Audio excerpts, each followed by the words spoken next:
Hi everyone, and welcome to A Stitch in Time.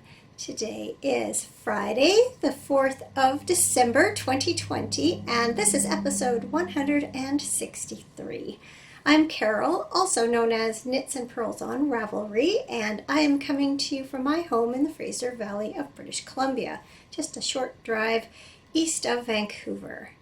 If you are tuning in for the first time, hello and welcome. Thank you for checking out the podcast. I hope you like what you see and that you'll be back for more.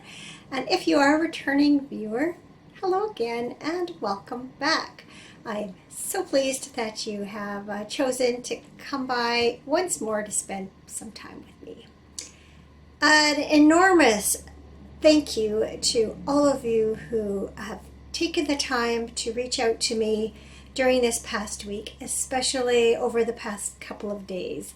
Your kind comments and good wishes mean more to me than you will ever know. So thank you, thank you, thank you. It is December, which means I get to announce some winners today. And these prizes are part of the 2020 Gal Cal, and if you don't know what that is, it is a gift along, craft along that is taking place in the Ravelry group. You can be making gifts for any occasion, for anybody, including yourself, and you can make them using whichever craft you so choose, whether it be knitting, sewing, cross-stitching, you name it. The Cal is running from the beginning of October to December 31st of the year, and I am awarding 3 sets of prizes for all the posts from the beginning to the end of October. These prizes I'll announce today run from the beginning of the Cal to the end of November, and then one more set that I will announce in January, which will encompass the entire Cal. So let's get to the fun part. I love giving things away. So this time, all you have to do to take part, did I already say that? Is go to the Ravelry group and take part in the conversation in the Gal Cal thread. And then to award prizes, I use random number generator to pick post numbers. And unlike the previous time, the first 2 numbers I picked were my own posts, but then the next 2 worked out great. So the first of those was post 147, and that was V. Shaw, who is Vicky from Vernon, British Columbia. We're practically neighbors. So Vicky has been knitting hats like crazy, and in this particular post she was showing off her sister's hat by Jody Brown. So Vicky, you get to choose between one of these 2 project bags. I'll bring the print up a little bit closer so you can see it. This one has a white bottom. They all have white linings. That's the pocket, and look, there's a little treat in there too. So that's that bag. Or there's this one, these little reindeer with their cute little sweaters, black bottom, and the pocket in this one looks like this. And look, there's a treat in this one too. So tell me please in a private message on Ravelry which of these 2 bags you would like, and then the winner that I announce in January will get the other one. So congratulations, Vicky. I am so happy that you joined the group and that you've been taking part in the knit along. And then the second posted number was 124, and coincidentally this winner is also from British Columbia. It is Cast On Calamity, also known as Elizabeth. And Elizabeth has been just knitting up a storm. She's already made 2 blankets, and she's on her 3rd. She's made a dog bed and a hat, so Elizabeth, it's been also great to get to know you a little bit through this Cal. You win a pattern up to a value of $10 US that is giftable on Ravelry. So please contact me on, but again, by private message on Ravelry with which pattern you would like, and I will gift that to you right away. Vicki, I didn't say, but I think you'll figure it out. Please also, in your message to me, include your mailing information, and I will get that prize off in the mail as soon as I can. So congratulations to both winners. Thank you to all of you who have been taking part in the Gal Cal so far. It has just by far been my most busy along, and I just love to see all the projects and all the conversation. So thank you for doing that. So I don't have any finished projects today, but I do have several works in progress to show you, and I also have a couple of up-and-coming projects, and then I'll go into what's been happening in my life for the past week. If you've been watching Vlogmas, some of you already know what's going on, but I'll fill you in on that and some other things. So I have been concentrating on Advent projects and have not been doing a whole lot of gift knitting this week, but I did manage to do a little bit on Cameron's second storm warning sock. So this is the first one. It's much more impressive when you see that. So we're over half done. This is a sock I'm knitting for my husband out of Fiber Nymph Dye Works. This is the Mountain Tweed base in the Storm Warning colorway. 72 stitch top down sock, 2x2 rib, traditional heel flap and gusset, and a rounded toe, and it's a 3-color stripe. Really love this yarn, the colors. And as I said, I've got this much done on the second one, so I gotta get cracking if I'm gonna get these done by Christmas. I can only knit on them when he's not around, but as I said, I've been knitting Advent projects, and I'm going to share those with you now. These also come to you courtesy of Fiber Nymph Dye Works, because I have been opening my 2020, I'm going to look back in my notes because I know it's in here, just to give you the official name, the 2020 Holiday Pops Mini Collection. And these come in these fun little packages. You get a mini skein every day between December 1st and December 24th. And this year, it is a combination of tonal colorways and speckled colorways. So this was today's. So as you can see, I haven't yet wound it up and started knitting with it, but I have knit up days 1 through 3, and I am doing the Adventuresome Wrap by Amba O'Brien. Only I am not knitting it as a wrap, I'm knitting it as a cowl. There's a woman on Ravelry, goes by the name of Little Berry, and she has done a couple of these already, and I am following her directions. And I actually messaged her today, or I commented on her project today, to thank her for the detailed instructions or detailed project notes, because I am following them to the letter, and she said she's currently on her 3rd one.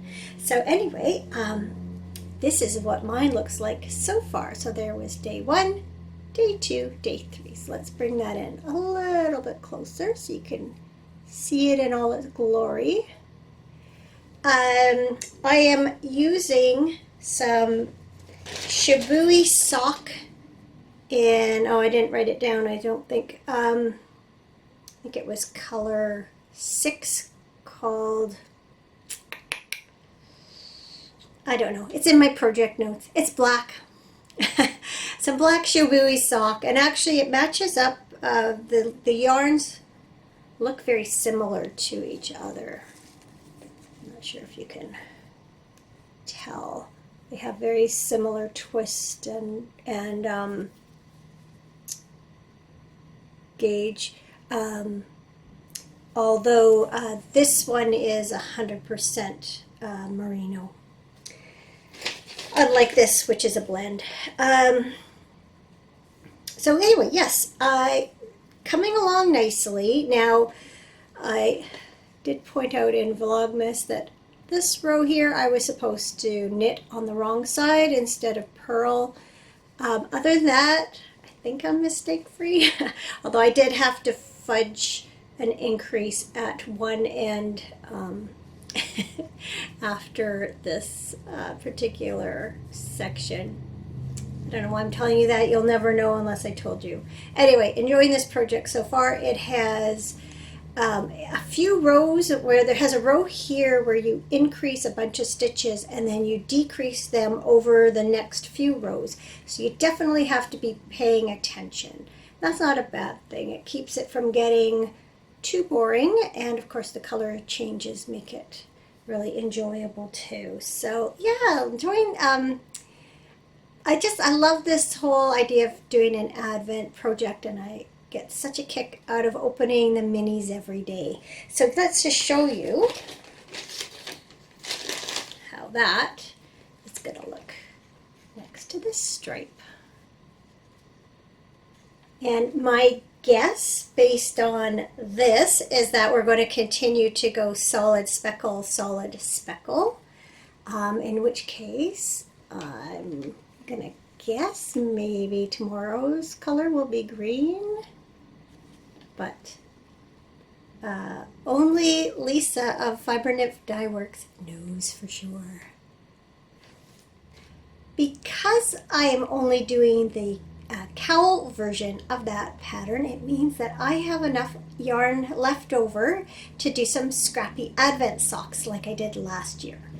And so I have those, I've knit the first 3 colorways up. Here they are, what I've done so far. So I'm, as you can see, doing these from the toe up. That way I can play with the length if necessary. So I had just about enough of color 1 to do the whole toe. I was 2 rows short. And when I did my scrappy socks last year, they ended up quite long because I didn't really know how much yarn I was going to have left over, and I didn't know how far it would take me on the sock. So I just kept going till I got all 24 colors in. This year I took that sock as an example, a template if you will, and I shortened it to a better cuff or leg length that, that's more suited to me. Did a little math. Long story short is I figured out if I knit 7 rounds of each day's color, that should work out to about the right length of sock. Because I was just short of leftovers to do an entire toe, I plan to put a short row heel in. I don't know if I will have enough of one day's color to do that. If not, then I will find some leftover yarn in my stash that will complement this, or else I will, I've ordered some minis from Fiber Nymph Dye Works, and there might be some of them I've earmarked for certain other skeins I have, but I think I had 1 or 2 extra, and if one of those complements it, I might use that. So that is just to be determined as I go along. It's only day 4. I don't have to worry about it quite yet. So yeah, very, very happy with how these are coming along. Love it.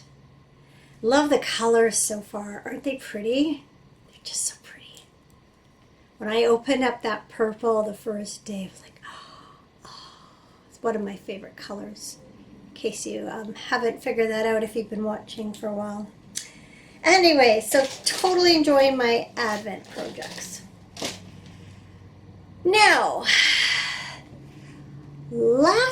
week I said that I planned to knit a hat for my grandson out of some orange yarn that I had from Sweet Georgia. And I started looking for patterns, and I came across one that actually would incorporate the orange and some gray, which I also had some on hand. Showed it to my husband to see what he thought. We ended up going off on this whole other tangent, and then I was just kind of left like, I don't know what to do. Then yesterday I was going through my bin of sock yarn, like commercial balled up sock yarn. And I came across these skeins of Peyton's Croy FX, and I had knit my grandson a pair of socks from this yarn, I think 2 or 3 years ago. And I'm sure long outgrown them, but I thought these are like totally his colors, and I thought, you know what, I'm just going to knit a plain toque. That's Canadian for beanie or watch cap. I'm just going to knit him a plain toque out of this. The yarn kind of stripes on its own. It'll do all the work. It'll knit up quickly. So that's what I'm planning to do. And speaking of knitting up quickly, so since I last recorded, my husband's younger brother did the Christmas draw for his side of the family. And I do this because, unlike my side of the family where we actually draw names out of a hat and it's random, he keeps track, and he has a list that he kind of shifts every year. And so this year I am knitting for my husband's older brother. And he is one of the men in my life that I knit socks for. He really appreciates it. He really loves them. And when I saw I had his name, I was like, oh, I can't not knit him socks, but I really don't want to knit him socks. His need to be a little bigger around than my husband's, and he also has a little bit longer feet. And I really want to not knit him socks, but then how can I not knit him socks? So the reason I was going through my sock yarn last night was because I was pretty sure I had some more of that Croy yarn that would be suitable, and I did find it. And because this is heavier than a fingering weight, it's more like a sport. I can use a bigger needle, cast on less stitches, and it'll knit up more quickly in length too because the yarn's heavier. So I thought, okay, good compromise. He'll get his socks. Won't take me quite as long to do as, say, like that. So I thought I was kind of done with gifts except for Cameron's sock there. But now I have another pair of socks and a hat to go onto my list. What it means is some of my other December projects won't happen, but it's all about giving, right? And these people mean a lot to me, so that's what I'm going to do. I will, on his socks, because I don't knit sport weight very often, and I don't knit toe up very often with a gusset, because I think I should do a gusset to make them fit properly. I don't know if a short row heel is roomy enough for him. I went to this very good resource book that I have, Toe Up, by Chrissy Gardner. And there's a pattern in here called Mix and Match Rib Sock Recipe. It's for sport weight yarn, and it gives you all the information you need to know as far as measuring where to start your gusset increases, how many stitches to cast on. I will probably do a garter rib. which is basically knitting every second row and ribbing every second row, just to give it a little bit of interest. And yeah, so that's my intention. So I do plan to cast those on later today, and then that's something I can work on, you know, watching TV or driving in the car or sitting around chatting or whatever. Not that we have company that comes over and chats very often anymore, of course, but Cam and I will do that. And it is Appy Night tonight. Someone was asking what about that. So it's Appy Night, which is short for appetizers, and Friday nights, I'm not even sure when we started this tradition, years ago. It's just our catch-up night. So we have appetizers for dinner, we open a bottle of wine, and we just have a nice evening together. And it's just a great way to end the work week and start the weekend. So that's our little tradition. All right, I'm going to take a sip of tea. I've been yapping on here. Time to bring out the Christmas mugs. This one I got, I think it was 2 years ago for Christmas from my brother-in-law by request. He's like, you don't really want that, do you? It's like, yes, I really do. It's from David's Tea, has a mitten on the top. And I have black tea. I can't remember which one I made. But it's still hot. That's a good sign. So last Saturday we got our Christmas lights put up as planned. It was just perfect weather. It wasn't even cold.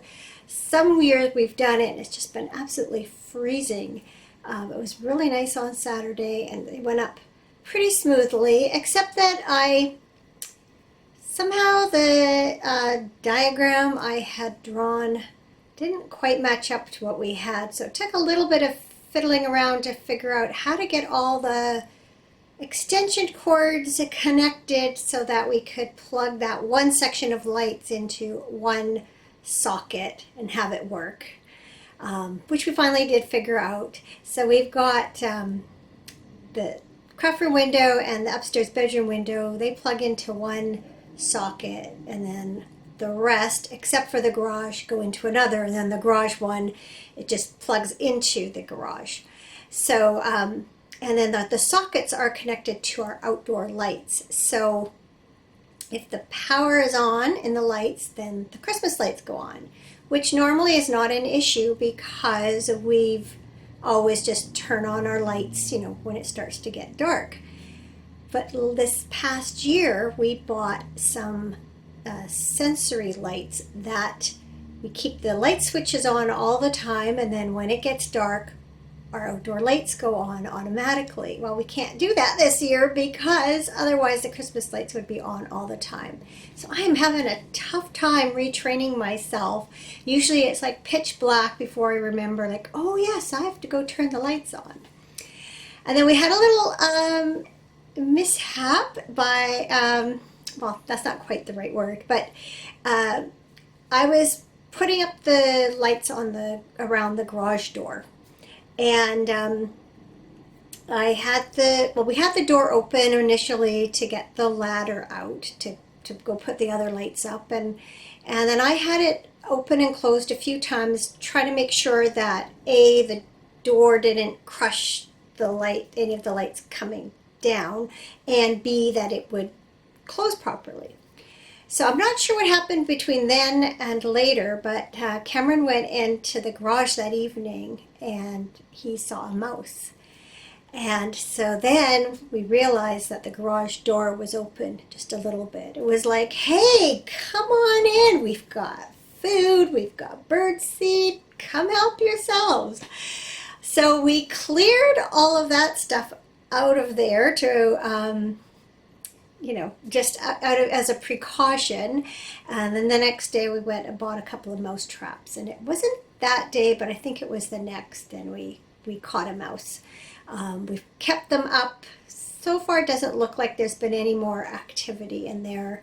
But we'll just keep an eye on it before we put everything else back in, because the last thing we need is a family of mice moving in for the winter.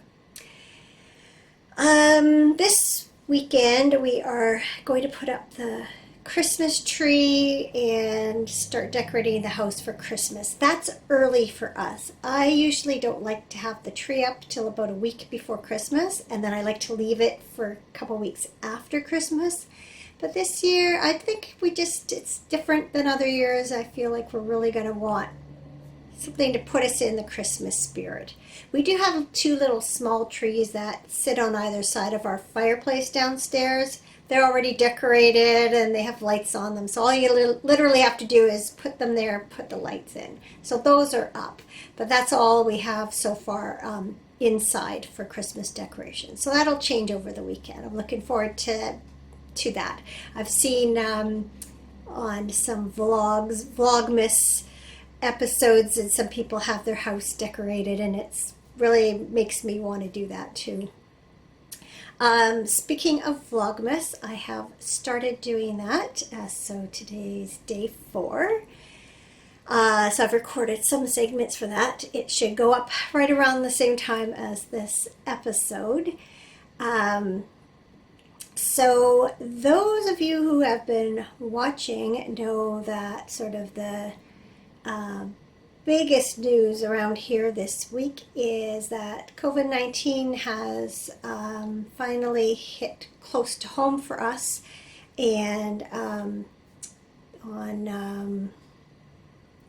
Tuesday, our future daughter-in-law was not feeling well and went to get tested and got her results the next day that she was positive. And she and our son live together in a really small townhouse. I think it's about 800 square feet. So it was inevitable, I think, that he was going to get it too. And sure enough, he started with some tightness in his chest, and today he is experiencing more cold symptoms. He said he's achy and he has some nasal and chest congestion. So he did take a test yesterday, but chances are it will come back positive. So when I first learned that on Wednesday, it really threw me for a loop. So far, both are doing pretty well, and so I'm hoping that continues. I'm cautiously optimistic. Both of them have some prior health issues that make me a little bit more fearful, but so far so good, and just hoping it remains that way. And again, just thank you to all of you who have reached out and offered your support. It is greatly appreciated.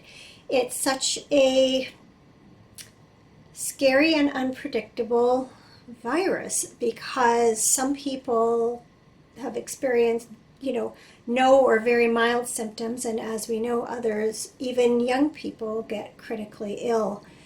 And so you just never know. And I've just been dreading this inevitability, I guess is the word. It's out there. It's definitely been on the rise in our area. And I guess it was just a matter of time. It's been encouraging to hear from some of you that either have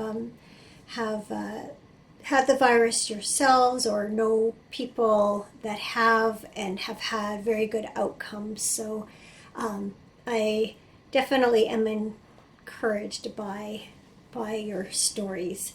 And so just please keep us in your thoughts, and let's hope everything goes okay. I haven't really talked about it before, but sort of maybe now is the time. I've had a couple of health issues myself that I've been dealing with, and one came to a happy conclusion the other day. So for the last year and a half, I've had, or during the last year and a half, I've had a number of mammograms and ultrasounds. Um, they were keeping an eye at first on a particular cyst in my right breast. And then last mammogram, they discovered a different one. The first one appears to have disappeared. The second one was irregular enough that they wanted to do a biopsy on it. And so I had to see the surgeon a few weeks ago, and I guess they send you to a surgeon before they send you for the biopsy, just in case you need some treatment. They already have a surgeon lined up for you.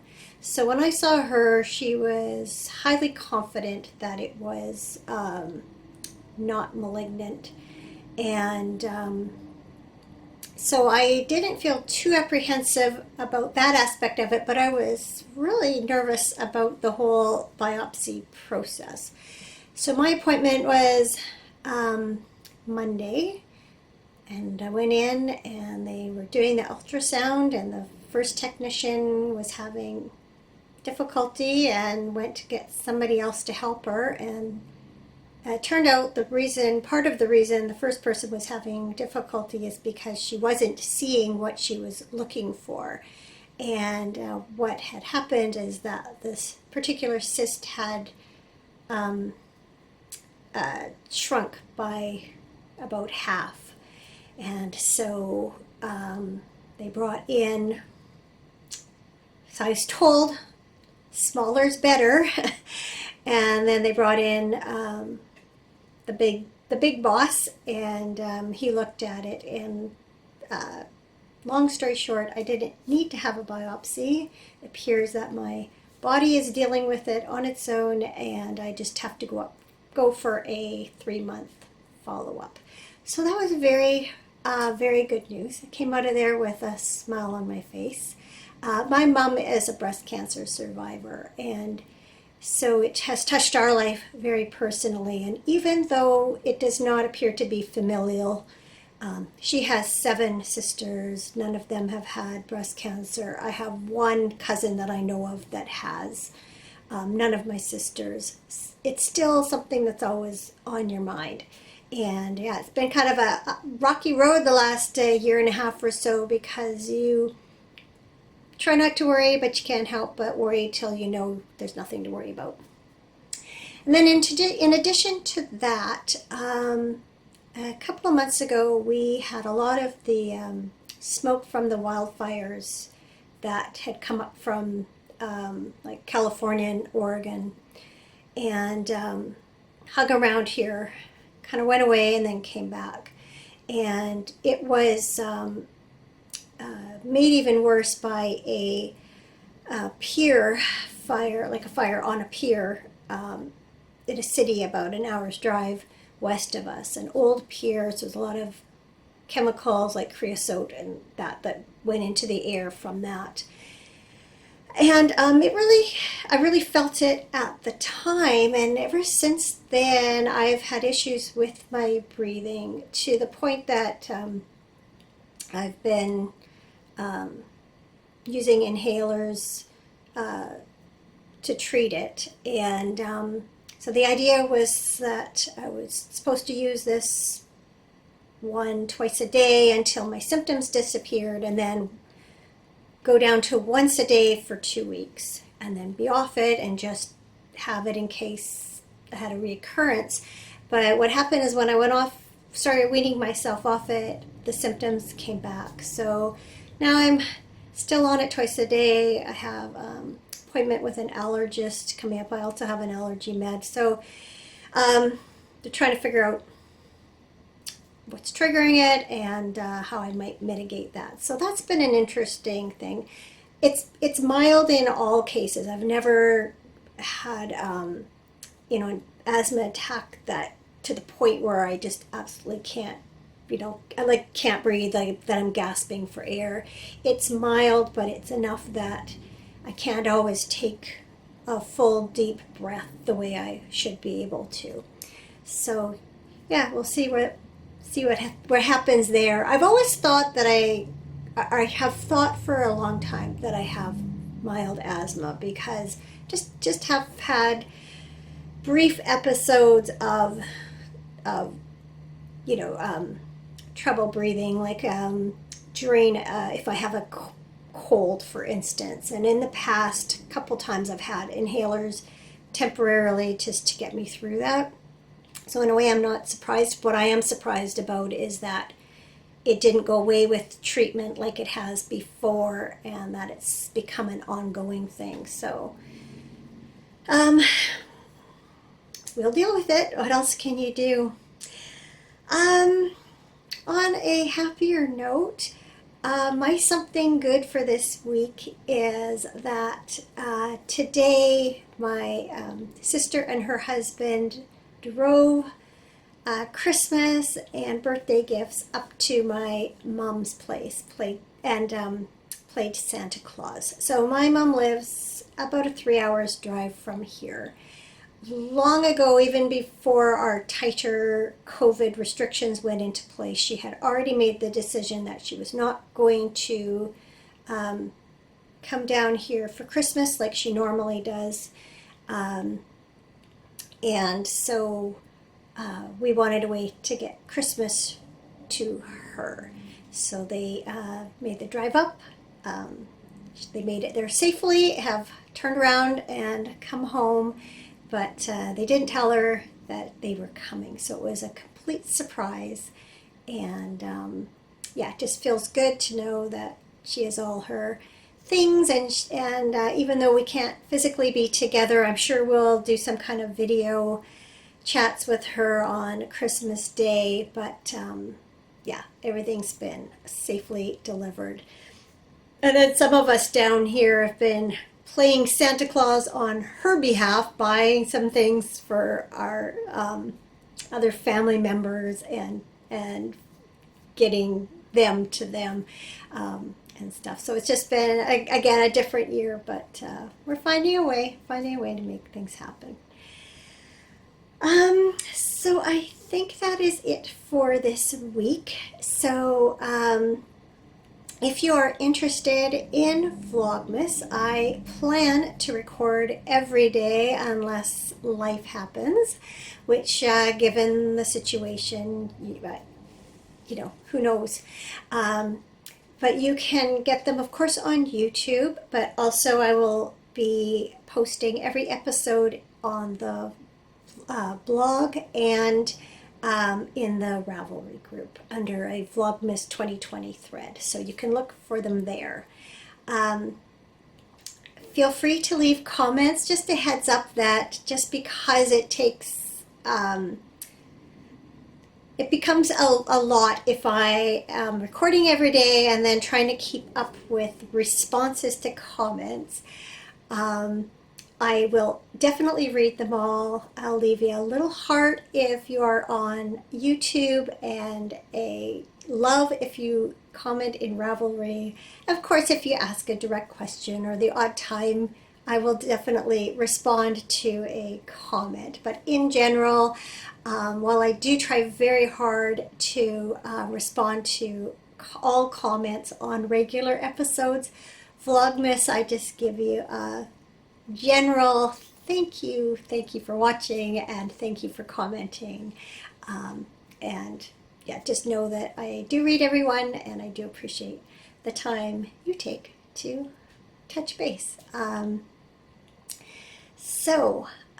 hope you are all doing well during this time leading up to the holidays, no matter which holiday you are celebrating or none. If not, I hope your winter is going well. And of course, if you're in the southern hemisphere, man, you are in the thick of summer, aren't you? I keep forgetting that when, it can be really chilly here and you're experiencing the very opposite. So I hope you're well wherever you are. I